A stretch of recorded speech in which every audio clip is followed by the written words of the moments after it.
العنوان: الدقيقة 61. في عام 2098 لم يعد الزمن يسير كما نعرفه.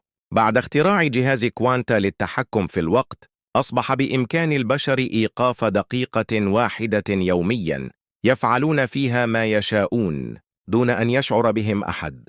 سميت تلك اللحظة بالدقيقة 61، دقيقة إضافية لا تسجل في الزمن ولا يراها أحد إلا مستخدم الجهاز. آدم، شاب يعمل في أرشيف الزمن المركزي، كان من القلائل الذين يملكون تصريح استخدام الجهاز. لكن آدم لم يكن يستغل الدقيقة في اللعب أو السرقة كغيره، بل في البحث عن خطأ. كان يشعر أن هناك شيئا ما خاطئ. كل ما استخدم الدقيقة 60 كان يرى ومضات لا يفهمها، وجوه لا يتذكرها، أماكن لم يزرها، وعبارات مكتوبة على الجدران. أنت لست هنا. بدأ يشك في أن الدقيقة 60 ليست دقيقة إضافية، بل بوابة. وفي يوم ما قرر ألا يعود بعد الدقيقة.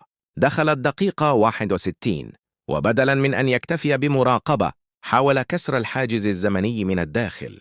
ضغط زرا لم يستخدم من قبل في الجهاز، فانفتح أمامه نفق من الضوء. سقط في فراغ لا ينتهي، حتى وجد نفسه في مدينة مهجورة. كل شيء فيها يشبه عالمه، لكن مقلوب. بنايات مدمرة، شاشات تعرض صورا له، ورسالة واحدة على الجدران: أنت نسخة، الأصل خرج منذ زمن.